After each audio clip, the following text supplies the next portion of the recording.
Welcome to Gridiron Ring, a sports talk show covering football and professional wrestling. I'm your host, the Encyclopedia of Sports, Cool Hand Luke 96. Recap college football week 4 right now. Week 4 kicked off last Friday night, Utah at USC. Trojans ended up defeating the Utes 30-23. Stay tuned, college football week 5 predictions on the way as well. Air Force at Boise State, Broncos over the Falcons 30-19. Florida demolished the Tennessee Volunteers 34-3. Now Philip Fulmer, former Fall head coach, is now asking for assistance from former Volunteer quarterback, number 1 overall draft pick in 1998 by the Indianapolis Colts, future first ballot Hall of Famer quarterback Peyton Manning. Fulmer has asked Manning to try to help him out and potentially figure out the next Volunteer head coach if they do decide to fire Jeremy Pruitt. Also, the Wisconsin Badgers, along with Jonathan Taylor, ran all over the Michigan Wolverine defense. Taylor 200 yards and 2 touchdowns as the Badgers defeated the Wolverines 35-14. At Camp Randall Saturday afternoon. Cal also went on the road to the SEC, defeated Ole Miss 28-20. Northwestern Michigan State from Evanston, Illinois, Sparty over the Wildcats 31-10. Auburn also defeated Texas A&M 28-20. Washington over BYU 45-19. SMU 41-38 winners over TCU in the Battle of the Iron Skillet. Florida State 35-24 winners over Louisville. App State another Power 5 win for the Mountaineers as they defeated Mac Brown's North Carolina Tar Heels 34-31. Mississippi State over Kentucky because dogs are better than cats 28-13. West Virginia also defeated Kansas in the Big 12 29-24. Out west in the Pac-12, Oregon over Stanford 21-6. Virginia also defeated Old Dominion 28-17 after struggling early in the second half. Texas also defeated Oklahoma State 36-30. Bulldogs over the Fighting Irish. Georgia defeated Notre Dame 23-17 behind the hedges. Colorado also defeated Arizona State 34-31. But what, in my opinion, was, other than Notre Dame, Georgia, the best game of the weekend, especially in the second half, UCLA at Washington State. Cougs led the Bruins 49-17 halfway through the third quarter. However, UCLA came back and defeated Washington State on the road by a score of, yes, you are about to hear this correctly, 67-63 in a shootout in the Pac-12 after dark. So now for my college football week 5 predictions. Navy at Memphis on Thursday night in the American Athletic Conference from Memphis, Tennessee. Navy with the triple option. Memphis, big win over Ole Miss once again earlier this year. Memphis, just a tad bit better. This game will be a defensive showdown though. Always low scoring, hard-fought football game when Navy and Memphis meet. Winner could eventually, if UCF stumbles, once again they lost last week at Pitt, the winner of this game with both teams right now undefeated could potentially go out and win the division. You also have Cincinnati as well. Still a lot of football left to be played. Yeah, I get that, but we are now entering the final weekend of September as fall has begun. So it is now football weather outside 24/7. No more this damn 95 degrees from dusk till dawn, which thank God for that, because football weather, best weather out there on this planet. Navy, Memphis, so pick a winner. I'm taking Memphis because, like I said, I just think they're a tad bit better than Navy right now. But, I mean, hell, Navy might go out and surprise me. Last week, I didn't think Houston on Thursday night was going to lose to Tulane. However, Tulane scored with about 5 seconds left on a basically a Hail Mary. Bad coverage by Houston, and Tulane scored a touchdown and won the football game. So Memphis over Navy, but I mean, we'll see. come Thursday night. That's actually the only Thursday night game in college football this weekend. They'll go head-to-head with Eagles-Packers in the NFL. Once again, go check out my NFL Week 4 predictions. Duke at Virginia Tech in the ACC from Lane Stadium in Blacksburg. Give me the Hokies over the Blue Devils. Now, basketball, I would pick Duke, myself being a Duke Blue Devil fan. But football, Duke obviously losing Daniel Jones, who just started for Eli Manning this past week, with the New York Football Giants picking up a win in his first ever career start, 32-31, over the Tampa Bay Buccaneers and Jameis Winston, because Matt Gay, former Utah Ute kicker, could not kick a field goal to save his life. But football, Virginia Tech, a little bit better than Duke, so I think Virginia Tech's going to win that. Penn State at Maryland, as both teams will open up conference play in the Big Ten.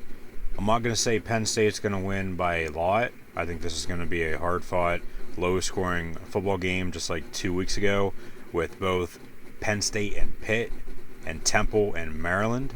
Penn State winners. Maryland lost to Temple. First loss of the year. Both teams, though, week 1, they put up 79 apiece over Idaho and Howard, respectively, for both Penn State and Maryland. Week 2, Penn State put up points again. So did Maryland. They put up 63 on a then-ranked Syracuse team at home. However, since then, as mentioned, Maryland lost on the road to Temple. Bye week last week for both teams. Penn State also defeated Pitt 17-10 2 weeks ago, September the 14th. Both teams coming off a bye. Now Penn State goes on the road to play at Maryland on a Friday night on Fox Sports 1, 8 o'clock. Sold-out game.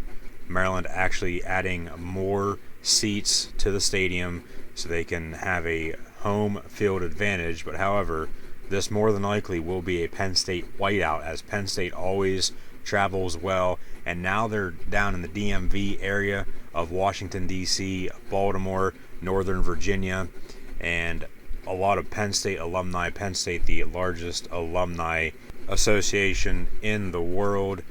However, come Friday night when they play this football game, Maryland actually letting students out early, canceling all classes after noon, so you know Maryland's going to be pumped up for sure. Okay, now last year Penn State put up 35 plus on them 2 days after Thanksgiving. The year before that, when Penn State went down to College Park as well to play the Fighting Scott Van Pelts, Penn State put up 60 plus with then offensive coordinator Joe Moorhead, who's now at Mississippi State. Quick thought as well, something I've been thinking about the past couple of days with rumors swirling about USC potentially hiring a new head coach at the season's end if they do, in fact, fire Clay Helton. Urban Meyer's name going to come up for that. Bob Stoops as well, among others, including Penn State head coach James Franklin. Say Franklin does leave Happy Valley for SC, for Southern California. Do you guys think, Penn State fans in general, if you are listening to this, do you think, I think it'd be a good fit. Do you think Penn State should go out and try to hire Joe Moorhead back to become the new head football coach at Penn State if he were willing to return? Let me actually know in the comments below what you think about that previous statement. But football game come Friday, Penn State at Maryland. We'll say for September the 27th, 2019. It's going to be a low-scoring, hard-fought football game, I do believe. I'm not going to look into the future anymore. I'm just going to predict this game now. If Penn State can run the football with the, who knows, it might only be a two-man backfield come Friday night, redshirt rule in effect, some true freshmen or even upperclassmen can play in up to 4 games and still redshirt. Penn State, 2 of their 4 running backs are true freshmen in Devin Ford and Noah Cain. I think they will allow Cain to play the whole entire season, more than 4 games at that, and not redshirt, and then potentially go in next year, 2020, looking into the future, even though I said I wasn't going to anymore, as the starting running back. But you still have Ricky Slade and Journey Brown, and they'll get the bulk of the carries come Friday night against a better Maryland defense this year as well, with Mike Loxley now at the helm. in College Park. Actually, he was the interim back in 2015 after Randy Edsall was fired. He's back at UConn, but Loxley as a head coach when he's at New Mexico or New Mexico State really didn't win a whole lot of football games. He's a great offensive mind, though. Don't get me wrong, great offense coordinator at Alabama under Nick Saban, which ultimately led to him getting the Maryland job this past offseason, and now a big home game for Maryland against Penn State. But what I'm really interested in seeing, who's going to be that third back for Penn State? Is it going to be Devin Ford? Is it going to be Noah Cain? Because either way, I think Penn State is still going to be able to run the football well, but it might, factor in to what potentially happens come late in the ball game, because one of them, I believe it's Noah Cain, who I am really high on. I'm high on both him and Devin Ford, who is a true freshman from Northern Virginia, so he's actually going back closer to home. I'm sure he'll have a lot of family members in attendance on Friday night, but Maryland defense a little bit better. Any team in general on defense, you're taught to knock that ball loose every chance you get. So I think turnovers, special teams as well, going to be key in this game come Friday night. But I don't think Penn State's going to put up, 30 plus, 40 plus points against Maryland on Friday night. Now, if they do, it's going to be a shootout, back and forth. Both offenses going to be putting up a lot of points, as Maryland offense has gotten better as well with a transfer quarterback in Josh Jackson from Virginia Tech. However, with Penn State wearing all road whites during Friday night lights in college football, Penn State once again, second consecutive year playing on a Friday night. Don't like it. Penn State should always play on a Saturday, regardless, home, away. Bowl games I can understand, but during the regular season, play the games on a Saturday.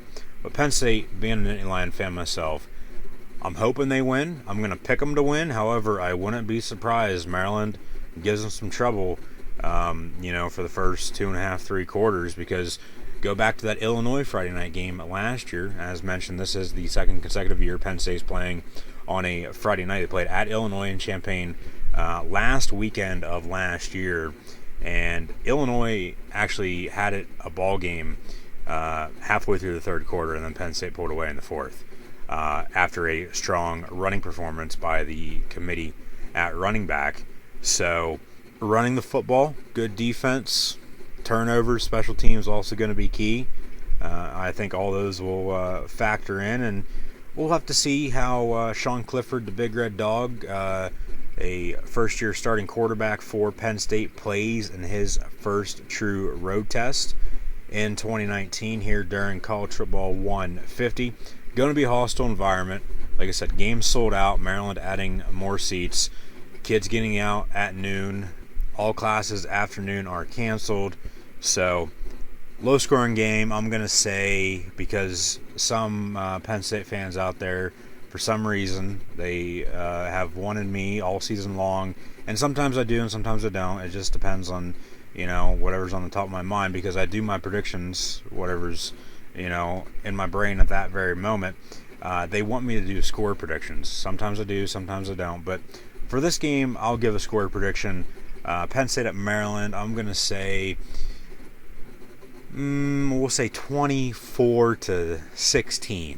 Penn State defeats the Maryland Terrapins in College Park on Friday night.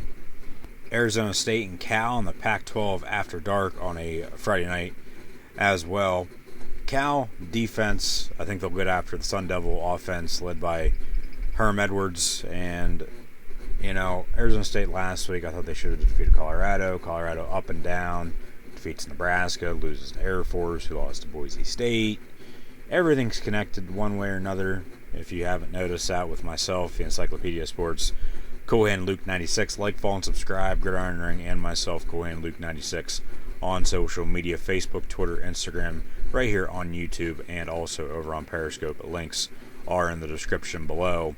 But Cal's defense, they go on the road a couple weeks back, defeat Washington, who defeated BYU just this past weekend, as mentioned earlier.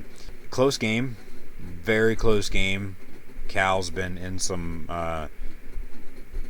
close games all season long, it seems like, especially last week after a 1-point win on the road a couple weeks back against Washington. But go on the road against Ole Miss in the SEC, win by 8. Now you got to come home, play Arizona State. Short week, Friday night, 10:30 on ESPN. Home game, they'll have home field advantage at that point.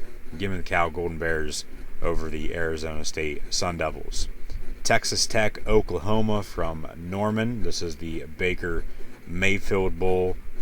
Mayfield walked on at Texas Tech, left the program, walked on at Oklahoma, won the starting job, won a Heisman Trophy, number 1 overall draft pick last year by the Cleveland Browns. Oklahoma just too damn good, though, with Jalen Hurts at quarterback, the transfer from Alabama. Oklahoma now transfer quarterback U.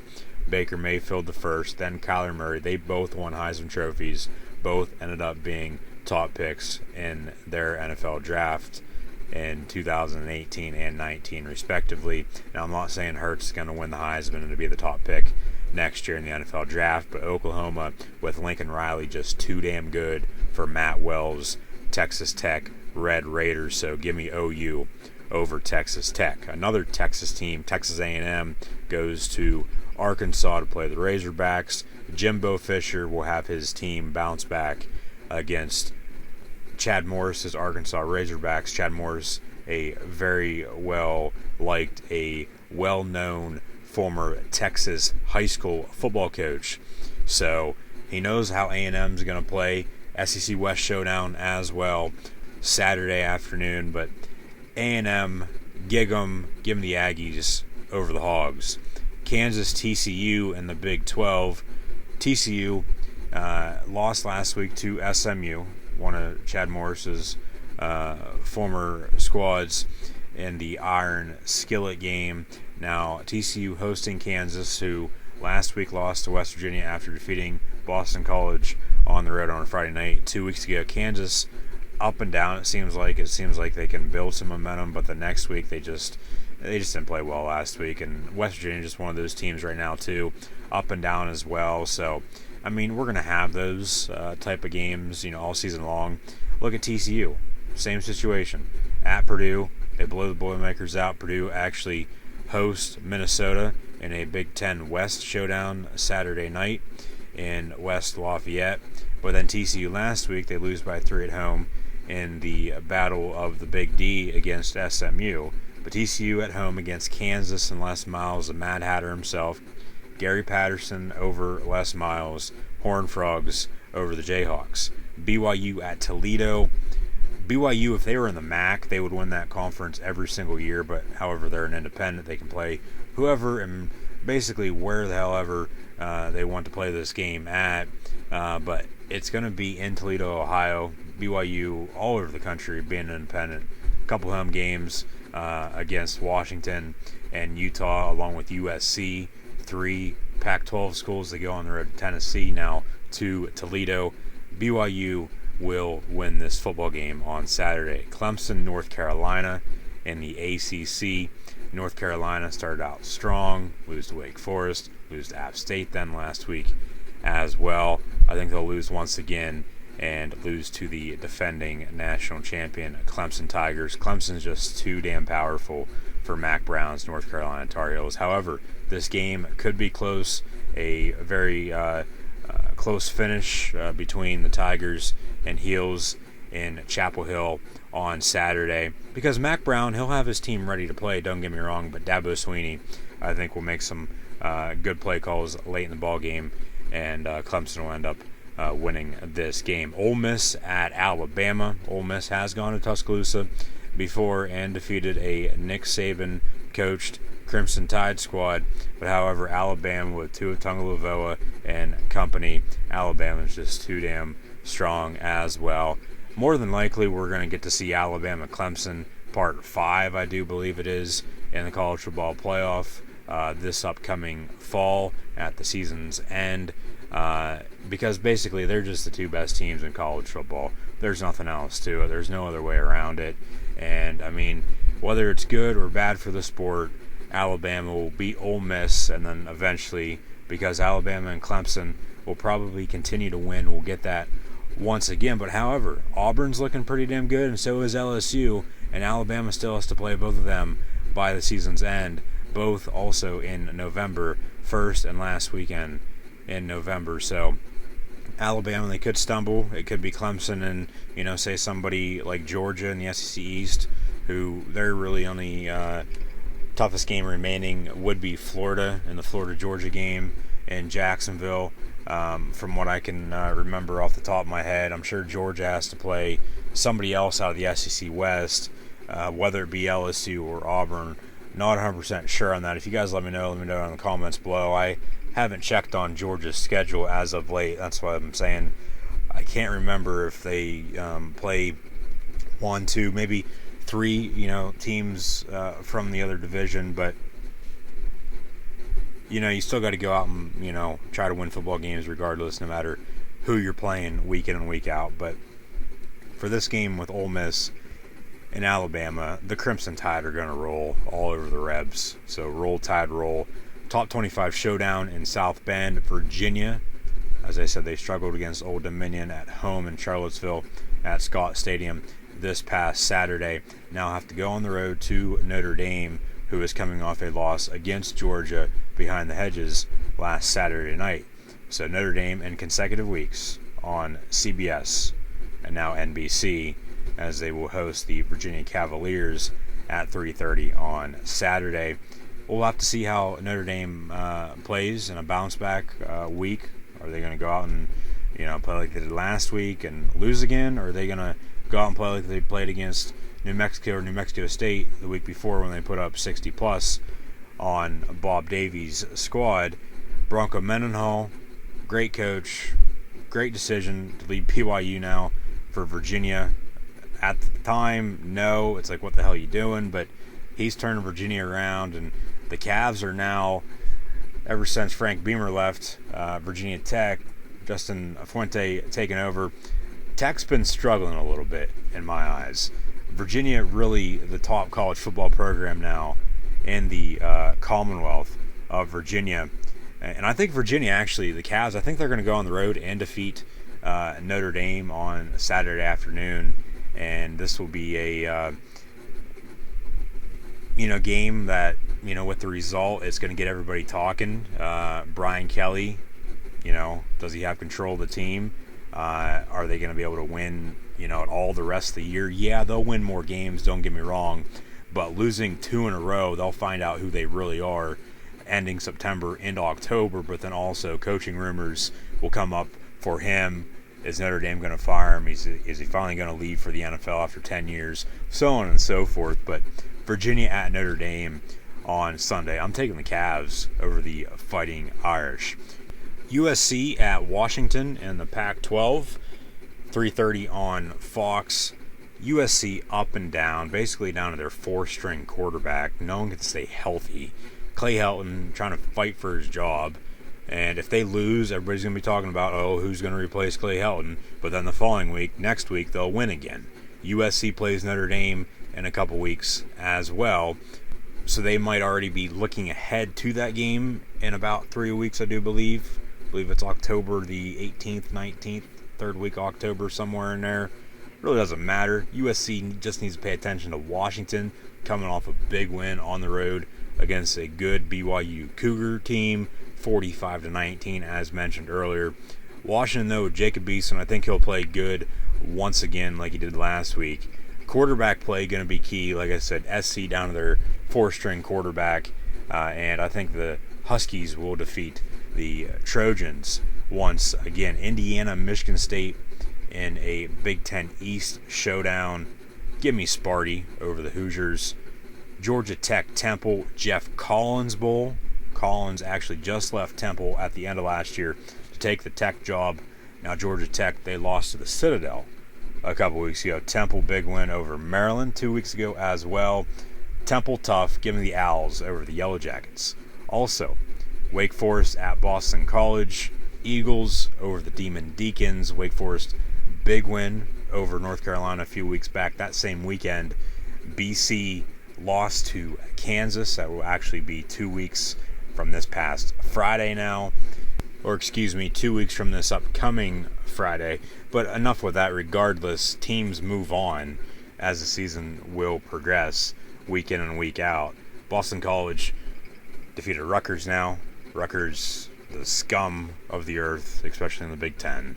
No offense to the Scarlet Knights, but in order for them to get back on the map, Greg Schiano either needs to come back or they just need to get the death penalty, do away with the program for a little while, and then bring it back, 10, 15, 20 years from now, maybe never, for the sake of other Big Ten teams. I know Rutgers good basically in everything other than football, but if they would just get that football program in the right direction, moving in the right direction, whether or not that's bring Schiano back, just do something.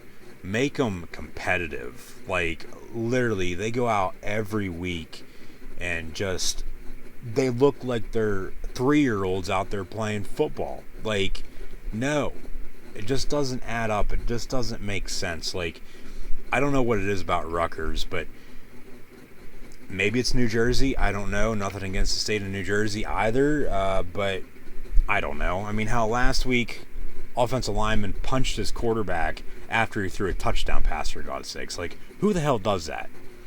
Like, come on. Come on, man. I don't know. Wake Forest, Boston College. Good game, ACC. Boston College defeated Virginia Tech, loses to Kansas, beat Rutgers. Wake Forest, North Carolina, down though too. They lost App State. App State, good program. Don't get me wrong. They seem like they're just that one team that, they always go out and play good football and, always have a chance to win late. And that's really all coaches ask for. Just be in the game late, make some plays late, and hopefully we can win the football game, especially when you're a lower school. But enough with all that. I know I'm rambling on and on and on. I'm going to take BC over Wake Forest, as I believe I said that like 10,000 minutes ago. Iowa State, Baylor, a tough Big 12 matchup as both teams have the top 2 scoring offenses in all of college football right now. Who would have thought after Week 4, entering Week 5, Iowa State, Baylor, the top 2 scoring offenses in all of college football? I sure as hell didn't. Baylor, though, with Matt Roll, will defeat Matt Campbell's Iowa State Cyclones. And not a, 52-48, but it very well could be that. Because both teams' defense, they might just not want to play late in the game, as it seems like all Big 12 schools are like that for some unknown reason. It's been like that for like the past 10 years now. I think it's going to be a little bit low scoring, though, compared to how many points these teams have put up so far this year. Iowa State going to lose once again. 1-point loss against Iowa and Kirk Ferentz a couple weeks back.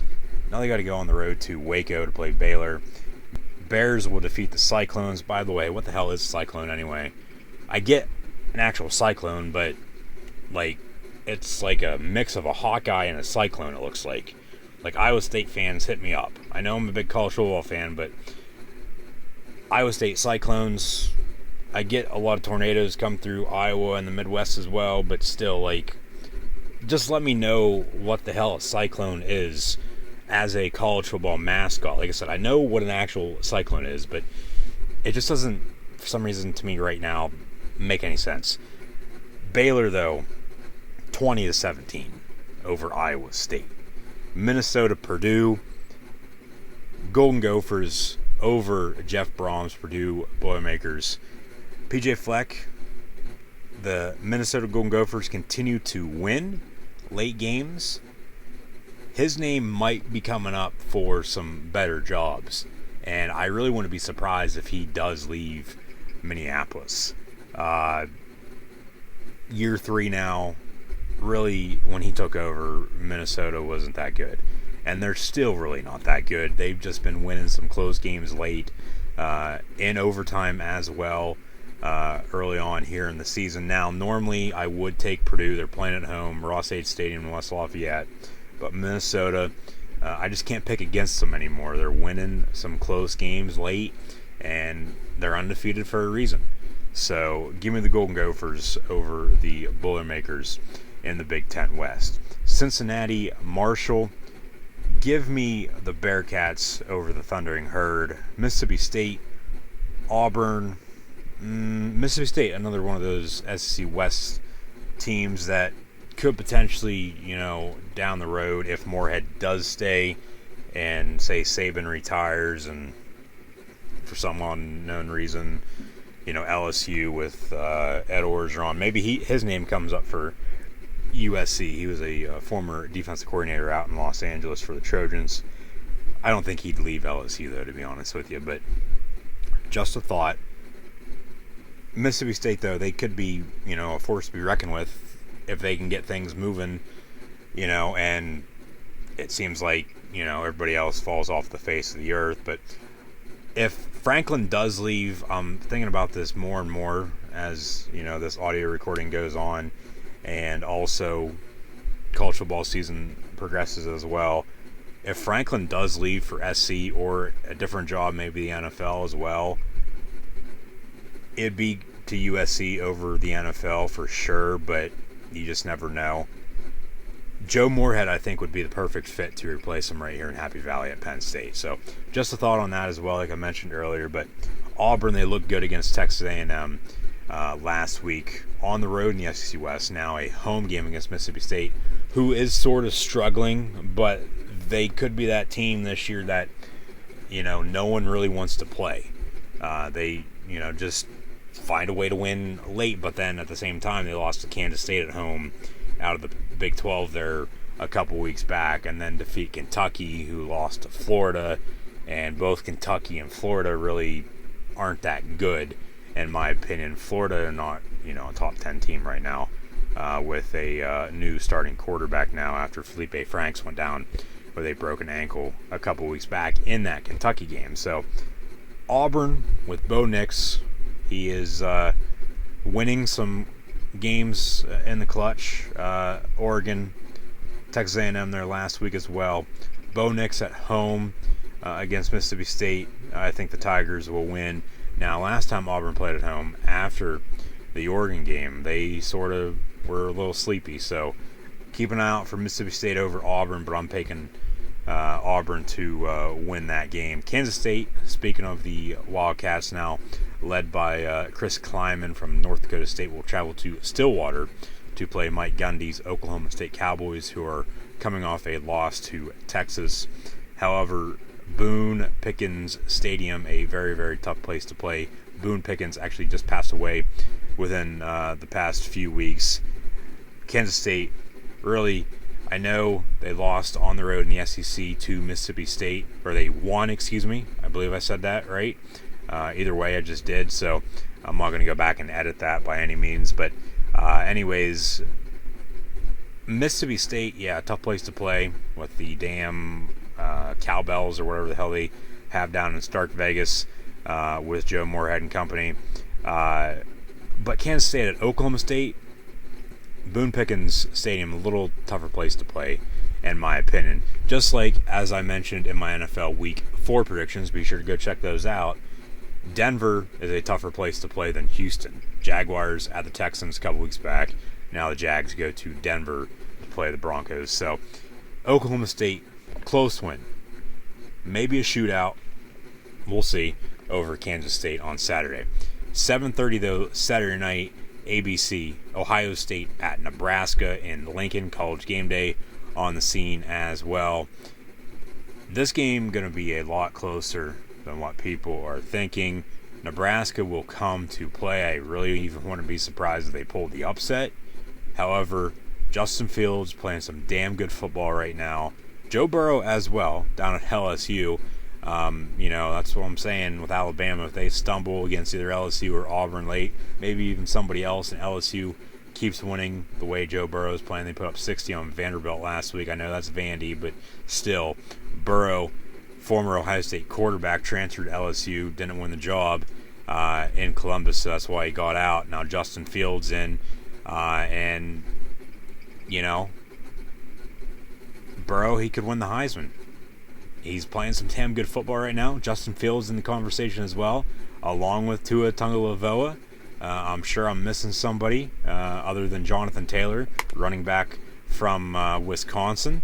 Who the hell else am I missing? There's Tua, Jalen Hurts maybe from Oklahoma. I haven't checked Heisman odds as of late, but Trevor Lawrence. That's the other quarterback I'm thinking of from Clemson. Yeah, those are your Heisman hopefuls right now. But Adrian Martinez might be in that conversation as well, quarterback from Nebraska. But the way Justin Fields is playing, the way Ohio State's offense has played all year long up to this point, really blowing people out left and right with Ryan Day now at the helm. They've proven me wrong because at the season's start, I honestly didn't know how Ohio State was going to be. But now they're going out winning football games left and right. Had trouble week one, but then, week one they beat Florida Atlantic. Played good in the first half, but then stumbled in the second a little bit. And Lane Kiffin's squad almost came back and, made it a ball game. Not win, but made it a ball game. And then since then, though, Ohio State's, been blowing people out. Cincinnati shut them out. Cincinnati is one of the top non-Power 5 schools in the country. Put up 76 on Miami, Ohio at home last week. I know it's the Red Hawks, Roethlisberger's alma mater. Roethlisberger now out for the season as well with the Pittsburgh Steelers, if you don't know, with a elbow injury. But 76 points has to speak for something. Justin Fields will win Ohio State this ball game late on the road against the Nebraska Cornhuskers. So sorry, Big Red. It's going to be OHIO Saturday night from Memorial Stadium. Washington State at Utah, both teams coming off a loss last week in the Pac-12. Utah lost to USC. Washington State also lost to the other LA school, UCLA, 67-63. I think Washington State, though, will bounce back. We'll really see how Utah is going to be, as well as they will move forward, find out who they really are. Just like Notre Dame, I think Notre Dame, Utah right now, sort of in the same boat, and I think they'll both lose on Saturday. Speaking of UCLA, they play at Arizona. I think Chip Kelly will pick up win number 2 in 2019. And then also Hawaii at Nevada. Wolfpack, I think, will defeat the Rainbow Warriors late Saturday night at 10:30. And those are my college football Week 5 predictions. Thank you for tuning in and listening. Be sure to share this on social media. Like, follow, and subscribe to Gridiron Ring and myself, Cool Hand Luke 96, on social media. Links are in the description below, and be sure to go check out my NFL Week 4 predictions as well. And I hope to see everybody now this upcoming weekend for live reactions, play-by-play of college and NFL football over on Periscope.